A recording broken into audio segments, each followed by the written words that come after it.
भूलने वाला नहीं हूं। तुम जहां कहीं भी खड़े होगे सियासी तौर पर हम तुम्हारा मुकाबला करेंगे।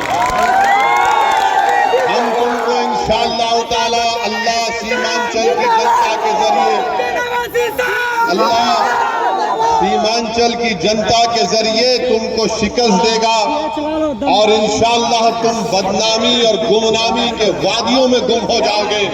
तुमको आज जो इज्जत मिली वो सीमांचल की जनता की वजह से पहचान मिली। आज तुम एमएलए होगे, गरीब खामोश बैठा है, मगर विधानसभा का चुनाव आने दो, यही जनता तुम्हारी जमानत जब्त करवा कर तुमको हमेशा घर में बिठाएगी इंशाअल्लाह। और जो लोग तस्लीमुद्दीन साहब का नाम लेकर वोट हासिल किए, मैं उनसे भी कहना चाह रहा हूं, अरे तुम्हारा घर तुमको छोड़ दिया था, कोई तुम्हारा हाथ पकड़ने तैयार नहीं था, मजलिस ने तुम्हारा हाथ थामा। मगर मैं आज जिम्मेदारी के साथ कह रहा हूं कि अगर आज तस्लीमुद्दीन साहब का कोई सियासी वारिस है, अल्लाह तस्लीमुद्दीन साहब की खबर को नूर से भर दे, अल्लाह तस्लीमुद्दीन साहब के दर्जात को बुलंद फरमा, अल्लाह उनकी मग़फ़िरत फरमा दे। अगर आज सीमांचल में तस्लीमुद्दीन साहब का कोई सियासी वारिस है तो उसका नाम अख्तरुल ईमान है। इसलिए कि अख्तरुल ईमान ने अपने ईमान का सौदा नहीं किया, अख्तरुल ईमान ने अपने गिरेबान के तार नहीं बेचे, अख्तरुल ईमान ने सीमांचल की जनता के ख्वाबों का सौदा नहीं किया। अख्तरुल ईमान अटल है और ठहरा हुआ है। अख्तरुल ईमान ने फैसला लिया कि मैं जब तक जिंदा रहूंगा मजलिस इत्तेहादुल मुस्लिमीन से वाबस्ता रहूंगा। और सीमांचल की लड़ाई सिर्फ अख्तरुल ईमान की लड़ाई नहीं, बल्कि अख्तरुल ईमान ने इसको मान लिया कि सरजमीन पर बसने वाले नौजवानों की, गरीबों की, ज़ईफ लोगों की लड़ाई है। इसीलिए तस्लीमुद्दीन साहब का सियासी वारिस अख्तरुल ईमान है। तस्लीमुद्दीन साहब की औलाद जरूर है, मगर उनको एजाज ये नहीं मिल सकता कि तुम तस्लीमुद्दीन साहब के सियासी वारिस हो, तुम तस्लीम साहब की औलाद हो, वो हक तुमसे कोई नहीं छीन सकता। मगर तस्लीमुद्दीन का कोई सियासी वारिस है तो उसका नाम अख्तरुल ईमान है।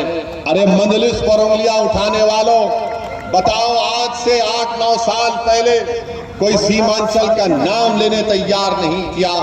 मजलिस ने जब से सीमांचल बोलना शुरू किया तो तेजस्वी और उसके बाप को बोलना पड़ा सीमांचल।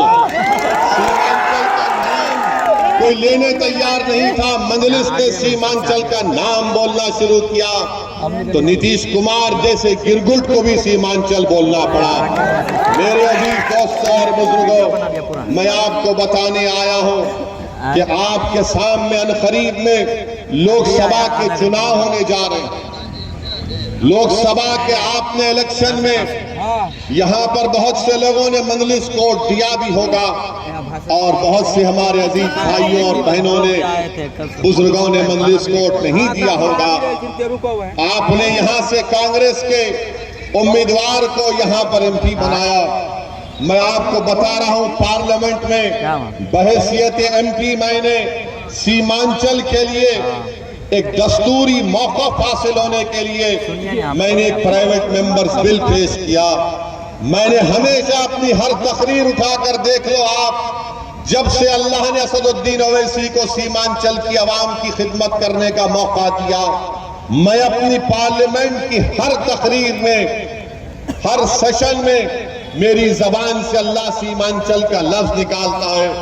CAA का कानून आया तो मैंने कहा यह कानून का इतलाक सबसे ज्यादा जुल्म होगा सीमांचल की जनता पर, क्योंकि मोदी और बीजेपी ये कहती है कि सीमांचल में जो मुसलमान है वो घुसपैठी है, वो बांग्लादेशी है।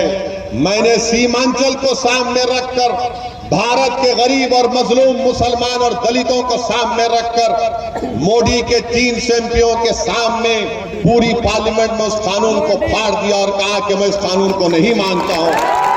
मेरे अजीज दोस्तों और बुजुर्गों, मैं आपको बता रहा हूं जरूरी बात, असदुद्दीन ओवैसी ने सीमांचल के आईनी मौकफ के लिए पार्लियामेंट ने प्राइवेट मेंबर्स बिल दिया।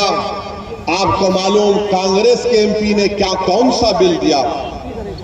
आप जानते हैं कि कांग्रेस के मौजूदा संसद एमपी ने कौन सा बिल दिया पार्लियामेंट में? सीमांचल के इंसाफ का बिल नहीं दिया।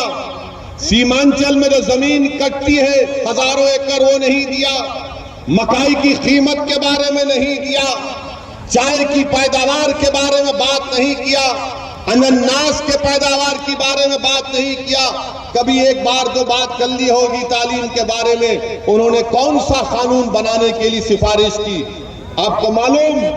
अख्तरुल ईमान, आपको मालूम कौन सा बिल दिया? उन्होंने सरकार से इस बात का मुतालबा किया कि जो जानवरों को मारता है उस पर और सजा बढ़ा दी जाए। ये कानून आपके मौजूदा एमपी साहब ने पार्लियामेंट में दिया। वेबसाइट पर जाकर देखो।